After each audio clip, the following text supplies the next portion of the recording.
Buenas tardes, profesora. Con mi grupo conformado por Rosario de la Cerda, Alonso Lorca, Ariel Valenzuela y quien les habla, Pablo Romero, el día de hoy le hablaremos sobre el síndrome MAPE.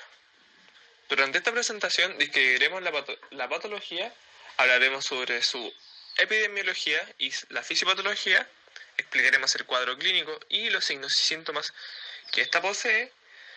También hablaremos sobre el pronóstico y su tratamiento y postularemos un protocolo para el estudio de estrabismo de cómo abordaríamos nosotros a un paciente con esta patología. Y para el final presentaremos un caso clínico de acuerdo a esta patología.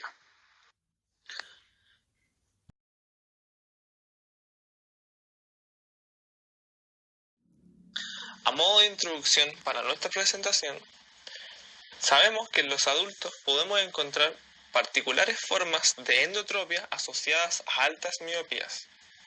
Estas necesitan un manejo clínico quirúrgico específico para mejorar la calidad de vida de nuestros pacientes. El primero, que dirigió su atención a las perturbaciones de la motilidad ocular restrictiva, fue en 1969 René Hugonier. René Hugonier sistematiza los desequilibrios oculomotores en miopías fuertes o miopías altas. A través de estudios mediante tomodensitometría, revelan la compresión del recto lateral contra la órbita, provocando así una contractura del recto medio.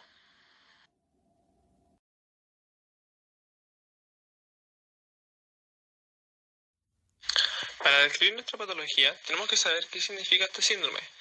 MAPE significa síndrome de endotropia miópica adquirida progresiva. Este síndrome habla sobre la miopía y la endotropia que aumentan simultáneamente en el tiempo hasta alcanzar grados extremos. Dentro de este síndrome podemos encontrar pacientes con estrabismos fijos que presentan endotropia de grandes ángulos de desviación con limitación en ciertos movimientos, especialmente en la abducción y menor frecuente, pero tampoco menos importante, en la elevación.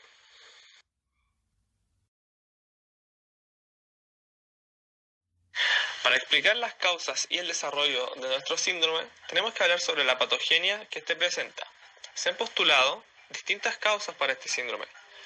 La primera de ellas es la miositis, o mejor dicho, inflamación, que en este caso se vería afectado el recto lateral. Otra causa podría ser el excesivo contacto que existe entre el globo ocular y las paredes de la órbita, provocando así distintas restricciones que se pueden ver asociadas a partir de una parálisis traumática en el recto lateral por la compresión del globo ocular sobre la pared lateral de la órbita.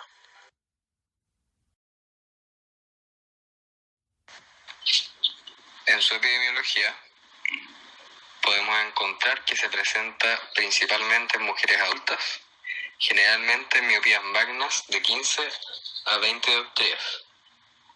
Es una enfermedad progresiva propio del desarrollo de la miopía y también está asociado a ectasias del polo posterior de los ojos, también relacionado directamente con la progresión y el aumento del tamaño del globo ocular.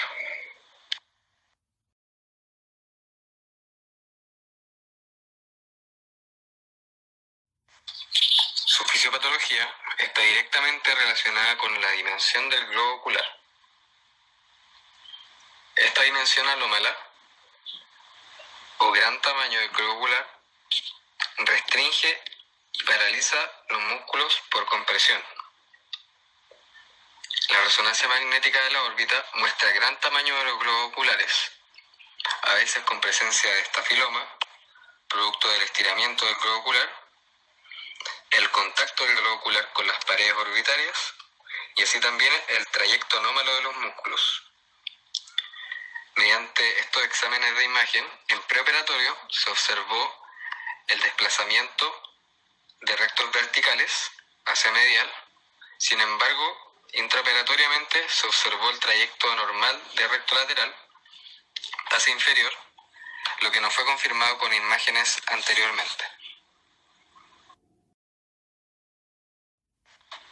En su cuadro clínico, como mencionamos anteriormente, es más frecuente en mujeres, donde donde esta alta miopía va a cursar con una hipotropia severa del ojo miope en casos unilaterales, y en casos bilaterales puede presentarse la hipotropia en el ojo más miope o en ambos ojos.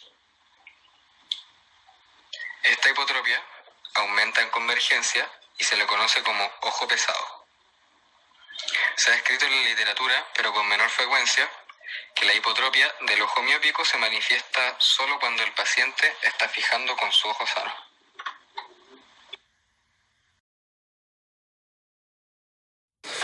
Dentro de los signos y síntomas en este síndrome podemos tener que el paciente va a presentar una miopía y una endotropia que aumenta simultáneamente hasta niveles extremos durante el tiempo.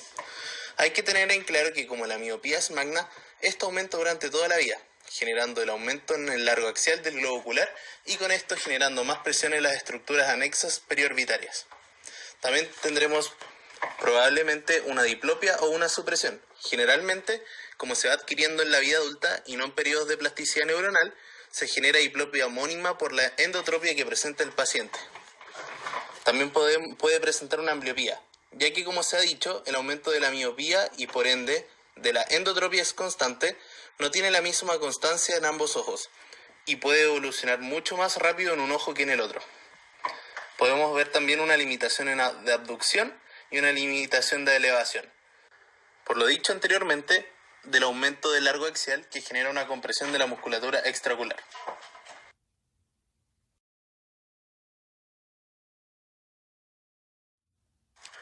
El pronóstico para este tipo de patología tiende a acabar en una intervención quirúrgica de un mayor grado. Esto con el fin de una leve restauración sensorial en diplopia o tortícolis y por supuesto con fines estéticos.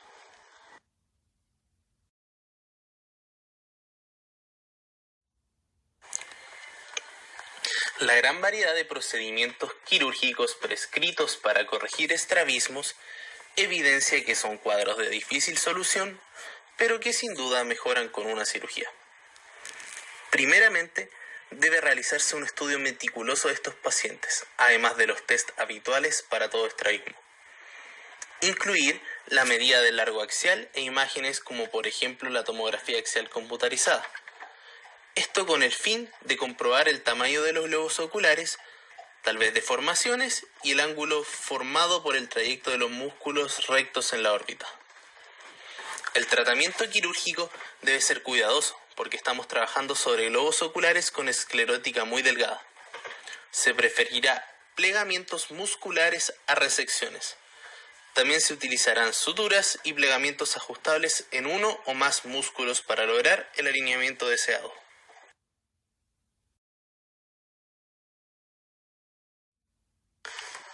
Siempre existe un protocolo que se debe ir adecuando a las necesidades del paciente.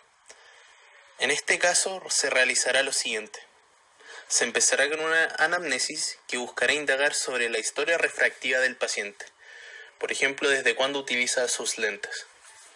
Luego se realizará la toma de la agudeza visual, donde probablemente se encontrarán miopías muy altas.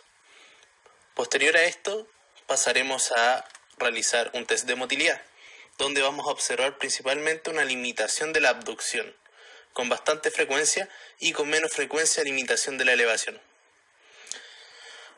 Luego realizaremos un Caber test donde se observará un estrabismo convergente.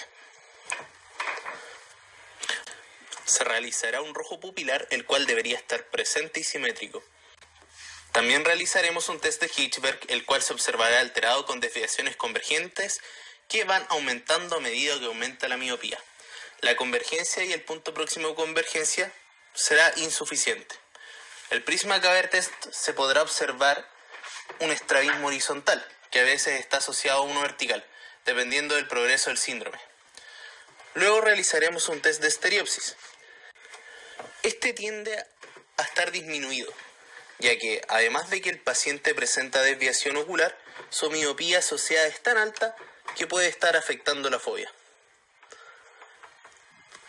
Luego realizaremos test disociantes, los cuales pueden ser tanto un filtro rojo, unas estrellas de Bagolini o un test de Ward. Este se verá alterado por una diplopia horizontal que también puede estar acompañada de una diplopia vertical según el caso.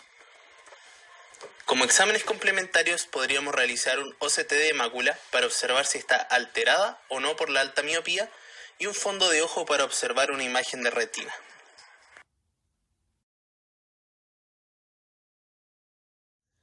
Y para terminar esta presentación, tenemos un caso clínico en donde es una paciente femenino de 60 años que ingresa a la consulta ya que presenta desviación del ojo derecho, además de una ptosis palpebral del mismo ojo.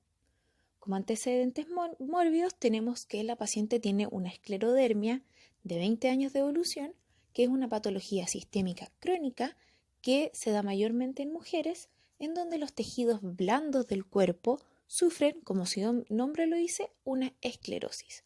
Y como diagnóstico tenemos el síndrome que hemos estado hablando durante toda esta presentación.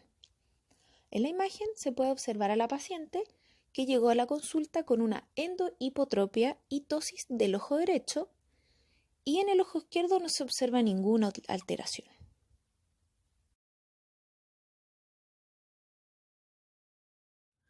Bueno, como exámenes diagnósticos de este caso clínico, primeramente, la anamnesis que mostramos anteriormente, luego se hizo esta agudeza visual, donde se puede observar que en el ojo derecho la paciente llegó solo a cuentadedos, y en el ojo izquierdo tiene 0,01 sin corrección y 0,7 con corrección. Además, en la observación hay ptosis palpebral del ojo derecho y blefarofimosis. Esta blefarofimosis es un epicanto inverso en donde se observa el epicanto muy pequeño. Esto es producto de la esclerodermia, ya que produce tensión y endurecimiento generado por esclerosis del tejido conectivo. Además, presenta una miopía alta binocular con una refracción del ojo derecho menos 18 esferas combinado con un menos 1,50 cilindro a 15 grados, que es bastante baja, y el ojo izquierdo de un menos 8,75 esferas combinado con un menos 0,50 cilindros a 80 grados. Aquí se puede ver que hay una gran diferencia entre un ojo y el otro de buena visión. Luego tenemos el examen de un largo axial que se midió por el ultrasonido, donde el ojo derecho es de 33,4 milímetros, mientras en el ojo izquierdo tiene un largo axial de 27,82 milímetros. Hay que tener muy en cuenta que los valores normales que debería tener esta paciente es de 22 a 24 milímetros. Luego, se realizó un fondo de ojo donde se observa un predominio en el ojo derecho de una maculopatía miópica bilateral asimétrica. Una maculopatía es en general una degeneración de la mácula, más que nada como una atrofia. En la motilidad se observa una limitación de la abducción y subducción en el ojo derecho. Se hizo el test de Krimsky, donde se observa una endotropia de un más 25 y el ojo izquierdo sobre el derecho de 15 dioptrías. Esto quiere decir que el ojo derecho se encuentra por debajo de la línea medio horizontal en unas 15 dioptrías. Luego se observa el test de deducciones pasivas, en donde fue positivo en el ojo derecho para abducción y elevación y negativo para el ojo izquierdo. Además, se hizo un Prisma-Caber test fijando el ojo derecho en las 9 posiciones de mirada, donde se puede ver que en estas 9 posiciones se observa una endodesviación de grados variables con un I sobre D también de grados variables en todas las posiciones.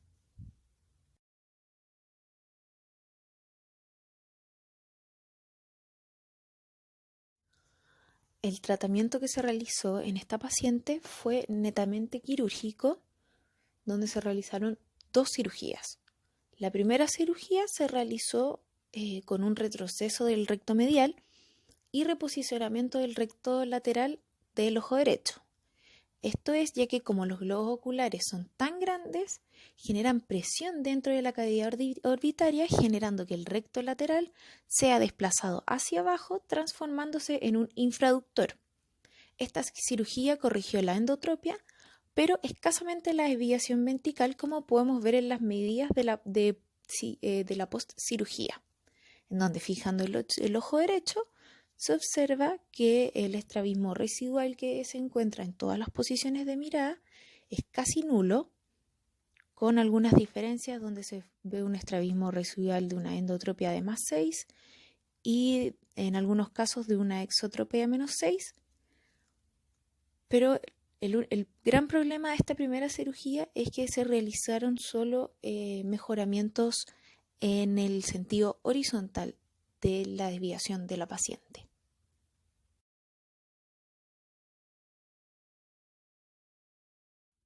Se hizo entonces luego una segunda cirugía en el mismo ojo para mejorar los valores verticales que habían quedado de la primera cirugía, donde se realizó entonces un plegamiento del recto superior de este ojo. Esta cirugía sí mejoró considerablemente el componente vertical, donde su medida postcirugía en posición primaria de mirada es un I/D de 6 dioptrías, que es bastante poco. Podemos ver entonces en estas últimas dos imágenes cómo la paciente llegó a la consulta, en donde se puede ver la endohipotropia del ojo derecho con un ojo pesado, y en el ojo, en la imagen derecha se puede observar a la paciente post las dos cirugías, donde se puede observar un gran alineamiento ocular, pero una persistente ptosis palpebral. Muchas gracias por su atención, profe. Yo sé que esta modalidad es bastante aburrida, pero es lo que se asimila más a una presentación que podríamos haber hecho en la universidad. Pero se entienda y muchas gracias.